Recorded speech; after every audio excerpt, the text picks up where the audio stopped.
हम सोनी को प्रयागराज पहुंचा देंगे साना जी के पास। घर में मरम्मत का काम चल रहा है, तो इसमें सोनी को कैसे, आप कोई दूसरा इंतजाम कर लीजिए ना।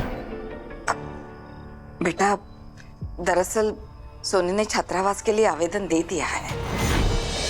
सोचने की बात करो, हमें क्यों बुलाई है? हम अपनी नींद खराब करके आए हैं। कहाँ भेज रही हो हमें ये?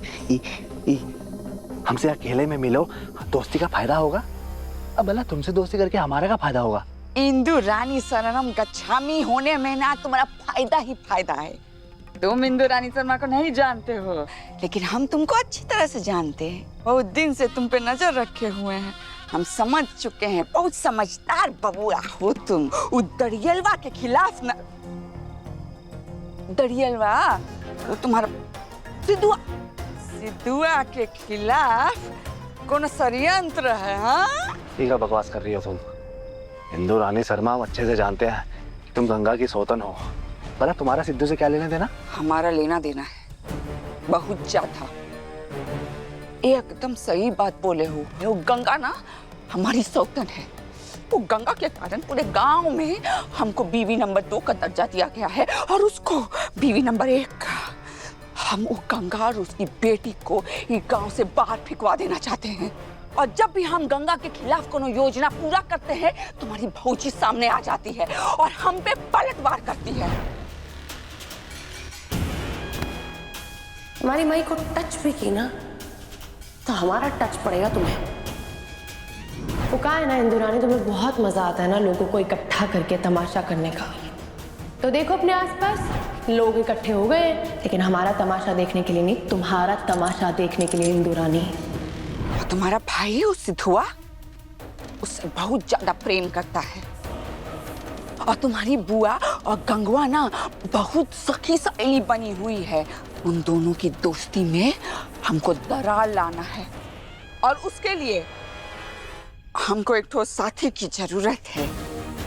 पर हमको पता है कि दरियलवा सिद्धुआ और झगड़ालू बंदरिया स्नेहवा को तुम पसंद नहीं करते हो, तंग आ गए हो। और हम भी, और कहते हैं ना दुश्मन का दुश्मन दोस्त होता है। इसी बात पे मिला हाथ।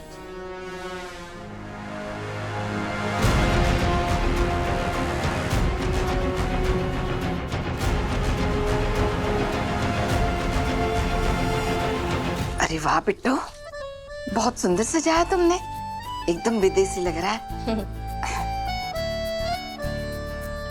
लेकिन उन लोगों को पसंद आएगा ना? माँ, वो लोग तो ना आपकी मिठाई के स्वाद पे एकदम फिदा हो जाएंगे।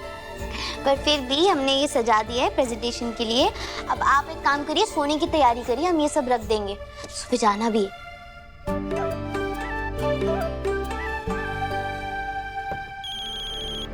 इतनी रात का है, किसका फोन? हेलो, आप प्रणाम माँ। माफी चाहते हैं माँ, आपको इतनी देर रात को कॉल कर रहे हैं। हम अभी फ्री हुए काम से। बहुत काम होता है क्या वहाँ? हाँ माँ, नई जिम्मेदारी है, नया विभाग है। अभी तो काम समझ रहे हैं और अगले हफ्ते ट्रेनिंग के लिए मुंबई भी जाना है हमें। ये तो बहुत बड़ी खुशखबरी है बेटा, ऐसे ही खूब तरक्की करो। माँ, हम सोच रहे थे कि ट्रेनिंग पर जाने से पहले एक बार बसनी आ जाएं, आपसे मिल भी लेंगे और हम सोनी को प्रयागराज पहुंचा देंगे साना जी के पास। घर में मरम्मत का काम चल रहा है, तो इसमें सोनी को कैसे, आप कोई दूसरा इंतजाम कर लीजिए ना। बेटा, दरअसल सोनी ने छात्रावास के लिए आवेदन दे दिया है। ये क्या बात हुई माँ? अपना घर होते हुए सोनी वहाँ छात्रावास में क्यों रुकेगी? आपको पता है वहाँ पर ना सफाई का ध्यान रखा जाता है, खाना अच्छा नहीं होता है वहाँ का। बेटा, सहाना बोल रही थी कि तुम्हारे घर में मरम्मत का काम चल रहा है, मुश्किल हो जाएगी। और फिक्र करने का कोनो जरूरत नहीं है बेटा। स्नेहा बोल रही थी कि वो आवेदन जो दिया है छात्रावास के लिए वो स्वीकार हो जाएगा। ठीक है माँ, हमारे लिए कुछ काम होगा तो बताइएगा हमें। जरूर बेटा, अपना ध्यान रखना। हाँ जी, आप भी अपना ध्यान रखिएगा।